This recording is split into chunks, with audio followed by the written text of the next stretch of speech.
Am I the jerk for telling my fiancé that if he doesn't want my little brother to be a part of our wedding, then I don't want to be a part of this marriage? Posted by you/QuitLady3013. I'm 30F and currently 2 months pregnant with my first child. I'm engaged to my fiancé of 3 years, James, 31M. For a little background, when I was 15, my parents had my baby brother. 5 years later, when I was 20 and Matt was 5, my parents and Matt were driving home when they got into an accident, resulting in my parents' death. After the accident, I was completely devastated, but I had to pull myself together for my brother. The following month, I buried my parents, and with the help of my aunt and uncle, I applied for guardianship of my brother. It took about 7 months before I was approved. I had to secure a stable job and income, which I did, and proper housing for me and my brother, which I managed by using money from my inheritance to buy a house. It was difficult at first, working while looking after my brother, but over time, it became easier, though it still has its ups and downs. However, I would do it all over again for him. I met my fiancé when I was 27 at a gathering, and we just clicked. After 3 months of dating, he proposed. At first, I said no because I still had my brother to take care of, but after thinking it through, I said yes, and we agreed to wait until we were financially stable. At the beginning of this year, we decided to finally tie the knot, especially since I was pregnant and didn't want my baby to be born out of wedlock. We started the wedding preparations, and it was set for October. However, after what happened last Saturday night, it looks like there might not be a wedding. We've had disagreements before, but we always resolve them. For example, when deciding on a wedding date, James initially wanted it on my brother's birthday. I had a problem with that because I wanted to throw my brother a big party for his 15th birthday. I suggested the week after, but we argued. He even ran to his mother to try to convince me, but I stood my ground, stating that my brother's birthday was important to both of us. There was some more fighting, but in the end, we reached a resolution. Then there were the roles I wanted my brother to play in the wedding. At first, I suggested that Matt be James's best man, but James wanted his best friend instead. I said okay. Then I suggested Matt be the ring bearer, carrying the rings on a little pillow, but James wanted his nephew for that role. Again, I said okay and let it go. On Saturday morning, I was watching a TikTok video where a bride asked her male best friend to be her man of honor, and I thought it was sweet. So, I decided to suggest it to James. That night, when he came home, I was in the kitchen while my brother was at a sleepover at his friend's house. As James entered, I sat down and said, "I have the perfect role for Matt." "James, what's that?" "Me, I thought he could be my man of honor. And instead of wedding parties pairing up as couples, they could walk out as singles." "James, what?" "Me, man of honor, or I'll call it my brother of honor. It would be lovely." "James, but I thought you wanted my sister to be your maid of honor." "That wouldn't work." "Me, I never agreed to that." "And what about my brother? I want him to play some role in my wedding." "James, I was thinking he could be a guest and just sit in the rows." I was completely shocked. I wanted my brother to be part of my wedding, not just some side guest. I didn't know what to say. His whole family was playing some part in the wedding, and most of my bridesmaids were his cousins, only 2 were close friends. Yet, he couldn't grant me this? I stopped what I was doing and told him no. It was my wedding too, and I wanted my brother to be my man of honor. He insisted that his sister was a better choice, and that my brother should just be a guest. He also said he didn't want children in the wedding party. I completely lost it, and the argument escalated from one issue to the next. Since Saturday, James hasn't come home. He only sent his brother to pick up some of his things, and his mother and sister have been blowing up my phone, calling me selfish and saying, "So what if your brother is a guest?" The last time they called was Wednesday night, and I went back crap insane on both of them, using language I'm not proud of. I ended the call by saying, "Yes, my brother is more important than James in this wedding. If it's happening, I will never put James ahead of Matt, so I'm effing sorry. Tell James to contact me if he wants to talk things out." Notable comments. Commenter. I was going to suggest your brother walk you down the aisle, but then I kept reading.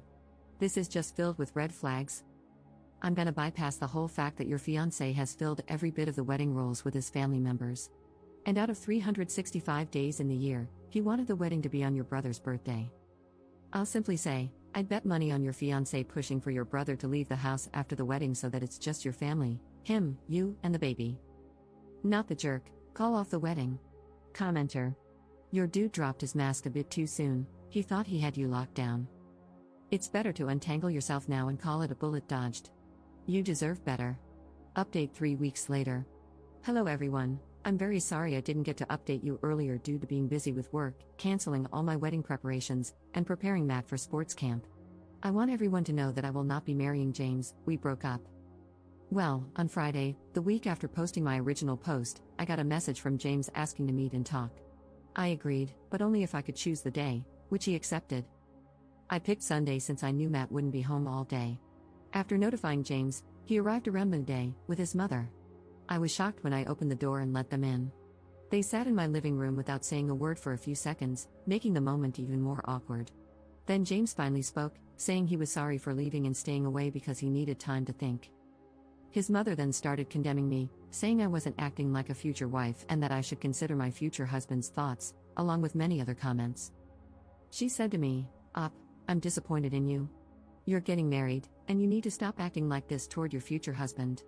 I scoffed at that, then turned to James and asked what his problem with my brother was. It turned out his issue was that I was giving more attention to my brother than to him. He sat there silently for a while before finally stating that he wanted a life with me and our unborn child, but not with Matt. I felt utterly disgusted as he continued, explaining that after the wedding and the baby's birth, he thought he could convince me that raising both a baby and a teenager would be too difficult for us. He said it would be best for me to send Matt to live with my uncle and aunt, though he would allow me to continue supporting Matt financially. I was completely shocked. Before he could say anything else, I told him, sorry, but no, that isn't happening. My brother isn't going anywhere. I stood up, took off the ring, handed it back to him, and told him it was over. Both he and his mother immediately started arguing, saying I didn't have to do that, and that I would regret my decision. James began crying, begging me to reconsider, but I simply walked to the door, opened it, and gestured for them to leave. A few minutes passed before they finally walked out, with James still crying and pleading while his mother called me nasty names. Later that evening, his sister and mother blew up my phone, cursing me out. I only responded to tell them to have James come pick up his remaining belongings. There are a few things I would like to respond to. 1. I saw many asking why I didn't choose Matt to walk me down the aisle. I gave my uncle, my father's older brother, the role because, after the funeral, he was there helping me obtain guardianship, and has been there over the years for both me and Matt. 2. Many of you advised me to terminate so I wouldn't have any ties to James, but I'm sorry, I had to think it through, and I don't want a termination. I decided to carry the baby to full term. 3. As many of you stated, I should sit down and talk to my brother to see if James ever mistreated him when I wasn't around, which I did. However, he said no, that James mostly ignored him, and he did the same. Plus, I also told him that the wedding is off. Relevant comments. Commenter. Get a lawyer now or leave the state before the baby is born. You do not want to deal with these people any more than absolutely necessary. Ops response. I will consider those options, but right now, I will focus on the pregnancy, my health, and my brother. Commenter. You've absolutely done the right thing in protecting Matt. But my question now is, what are you going to do about the baby since you're carrying to term? Are you going to give the baby up for adoption? Are you going to try to co-parent with James and his crazy family, who he clearly can't keep out of his business? Ops response. Thank you, but it's a no for adoption. If James doesn't step up, I've already raised a child alone, and I can do it again. Commenter. The problem isn't whether James steps up or not, he'll fight for custody because of his mother, and once he has some, your kid is going to spend 100% of James's custody time with his harpy mother, who will be feeding them a whole lot of lies about you, directly. This is going to be very, very hard for you to avoid because if he fights for custody, even across state lines, he will almost definitely get it. Once the kid is in his custody, he will let his mother do whatever she wants. And if he's taking the kid out of state every summer, all summer, you have a very real problem on your hands regarding what they're going to tell them about you for 2 solid months. I'm not telling you what to do regarding the pregnancy, but you are signing up for decades of misery dealing with these people, and they very well might succeed in turning your own kid against you. Imagine your 10-year-old coming home after 2 months of being raised by your not mother-in-law, crying, I don't get to have 2 parents because you love your brother more than me or daddy. Because that will happen. Ops response. I honestly get where you're coming from, but I'm prepared to fight tooth and nail to get full custody. I'm taking screenshots of the messages his mother and sister are sending me, and I'm planning to seek out a lawyer and begin the process. So, thank you for your concern. Second update 6 months 2 weeks later. Hello everyone, first and foremost, Happy New Year. It has been a while since my last update, but I'm back to provide some news. I want everyone to know that I gave birth to a beautiful baby boy whom I named after my father, and things have been going well between me and the baby. Matt is excited to have the baby around.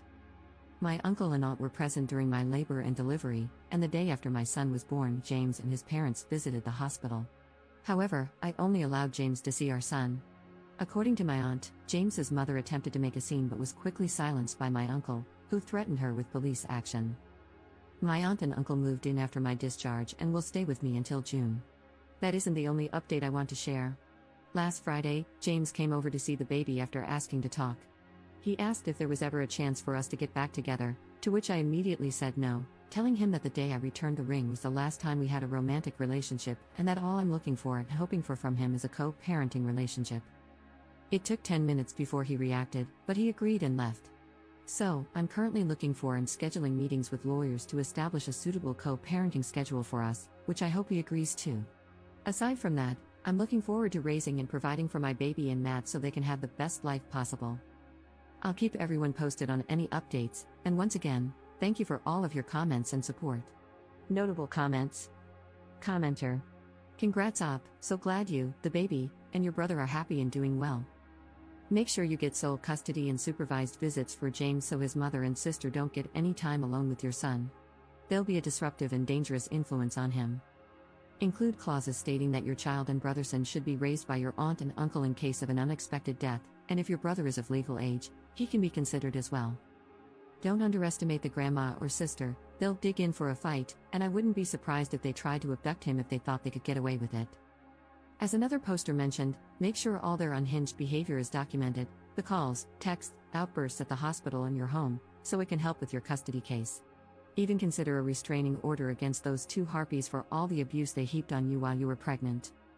But make no mistake, that beach will continue to come for you and the baby. Keep your guard up and fight.